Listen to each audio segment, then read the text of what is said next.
আসসালামু আলাইকুম। আজকের রেসিপি ফিশ মাসালা কারি। এই রেসিপিটি একদম অন্য ধরনের। সচরাচর আমরা যেভাবে মাছ রান্না করে থাকি তার থেকে একটু আলাদা, খেতে কিন্তু দারুণ লাগে। বিশেষ করে গরম ভাতের সঙ্গে এই রেসিপিটা সবথেকে বেশি ভালো লাগে। তো এই ফিশ মাসালা কারি বানানোর জন্য আমি এখানে কাতলা মাছ নিয়েছি। কাতলা বা রুই যে কোনো মাছেরই ভালো হয়। তো আমি কাতলা মাছের 4টে পিস নিয়েছি এখানে।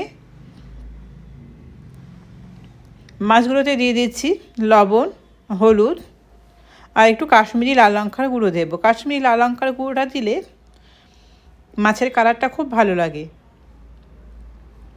এখন সব মাছের গায়ে আমি খুব ভালো করে লবণ, হলুদ, কাশ্মীরি লঙ্কার গুঁড়োটা মাখিয়ে নিচ্ছি।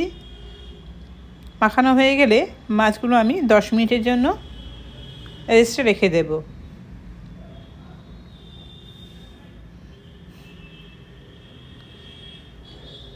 এখন একটা মশলা বানাবো। তার জন্য প্যানে নিয়ে নিচ্ছি একটু জিরে, 2টো শুকনো লাল লঙ্কা, সামান্য একটু গরম করে নিচ্ছি। তো এখন এর মধ্যে দিয়ে দিচ্ছি কিছু রসুনের কোয়া। এখন এগুলো একটু হালকা ভেজে নেব বা টেলে নেব।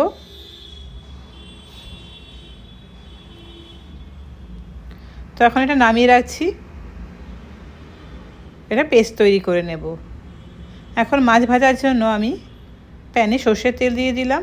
তেলটা চারিদিকে খুব ভালো করে স্প্রেড করে দিচ্ছি। তেলটা গরম হয়ে গেছে। এখন গ্যাসের ফ্লেমটা মিডিয়ামে করে দিয়ে মাছগুলো আমি হালকা ভেজে নেব। খুব বেশি কড়া করে ভাজার দরকার নেই। তো আমি মিক্সিং জারের মধ্যে ওই যে টেলে রাখা মশলাটা নিয়েছি আর কাঁচা লঙ্কা দিয়ে সামান্য একটু গ্রেন্ড করে নিয়েছি। এখন এর মধ্যে দিয়ে দিচ্ছি হলুদ, দিচ্ছি কাশ্মীরি লাল লঙ্কার গুঁড়ো কালারের জন্য, আর দিয়ে দিচ্ছি ধনের গুঁড়ো, আর সামান্য একটু পানি দিচ্ছি। দিয়ে খুব ভালো করে স্মুথ একটা পেস্ট তৈরি করে নেব।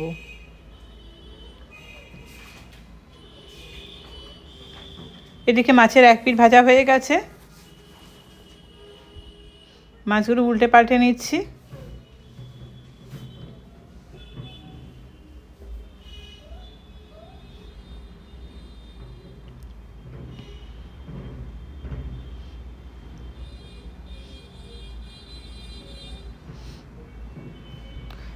তো মাছগুলো উল্টে পাল্টে আমি ভেজে এখন তুলে নিলাম। মাছগুলো ভাজা হয়ে গেছে। এখন প্যানে এই তেলের মধ্যে আবার একটু সর্ষের তেল অ্যাড করে নিচ্ছি। দিয়ে দিচ্ছি এখানে পেঁয়াজ বাটা, 2টো মিডিয়াম সাইজের পেঁয়াজ আমি এখানে পেস্ট করে অ্যাড করলাম। পেঁয়াজ বাটাটা কিছুক্ষণ ভেজে নেব।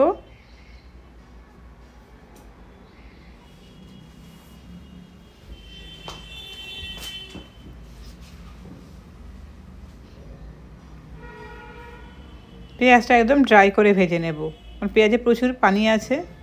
তো পেঁয়াজটা অনেকটাই ড্রাই হয়ে গেছে ভেজে নেওয়ার ফলে।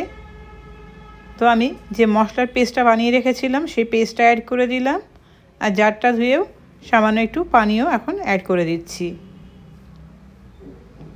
দিয়ে খুব ভালো করে আমি মশলাটা এখন কষাতে থাকবো। এখন দিয়ে দিচ্ছি স্বাদ মতো লবণ। লবণ দিয়ে আবারও মশলাটা খুব ভালো করে কষিয়ে নেব।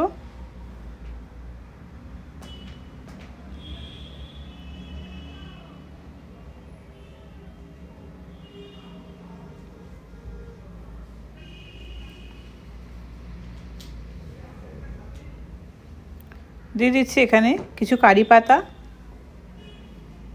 পাতা দিয়ে আবারও মশলাটা বেশ খানিকক্ষণ কষিয়ে নিচ্ছি।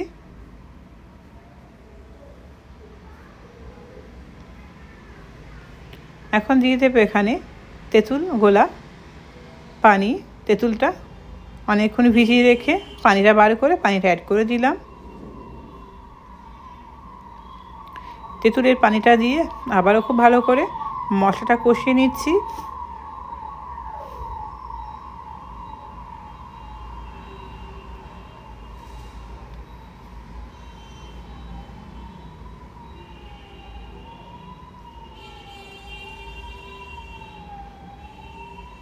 মশলাটা খুব ভালোভাবে কষানো হয়ে গেছে। এখন ঝোলের জন্য দিয়ে দেবো এর মধ্যে পরিমাণ মতো পানি। পানি দেওয়ার পর খুব ভালো করে আমি মশলাটা আবারও ঝোলের সঙ্গে খুব ভালো করে মিক্স করে নিচ্ছি।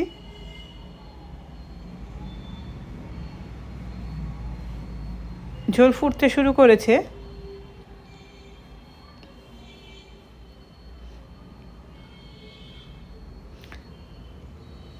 এখন এর মধ্যে আমি একে একে মাছগুলো এখন দিয়ে দেব।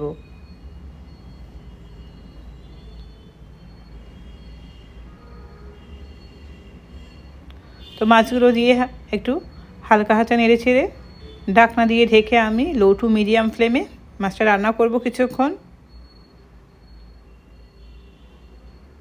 ঢাকনা আলগা করে মাছগুলো আমি একবার উল্টে পাল্টে দেব।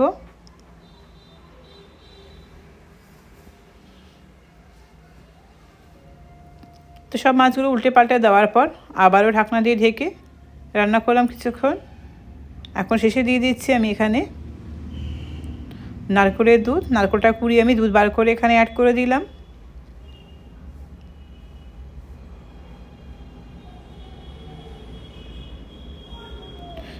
ঢাকনা দিয়ে ঢেকে আরও 5 মিনিট আমি লো ফ্লেমে রান্না করে নিলাম। তো সবশেষে এখন আমি ওপর থেকে দিয়ে দেব কিছু ধনেপাতা কুচি। ধনেপাতা কুচি দিয়ে একবার হালকা হাতে নেড়ে ছেড়ে আমি গ্যাসের ফ্লেমটা এখন অফ করে দিচ্ছি। মাছ রান্না করা আমার অলরেডি কমপ্লিট। গ্যাসের ফ্লেম অফ করে ঢাকনা দিয়ে ঢেকে আমি কিছুক্ষণ পরে এটা প্লেটে সার্ভ করে দেখাচ্ছি। দেখুন মাছটার কালারটা যেমন অসাধারণ এসছে, মাছটা কিন্তু এই মশলা কারি খেতে দারুণ টেস্ট ছিল। তো আপনারাও বানিয়ে ফেলুন একদম ইউনিক ধরনের ফিশ মশলা কারি। আশা করি ভালো লাগবে। তো রেসিপিটা কেমন হলো কমেন্টে জানাতে অবশ্যই ভুলবেন না। তো দেখা হচ্ছে নেক্সট রেসিপিতে। ওকে।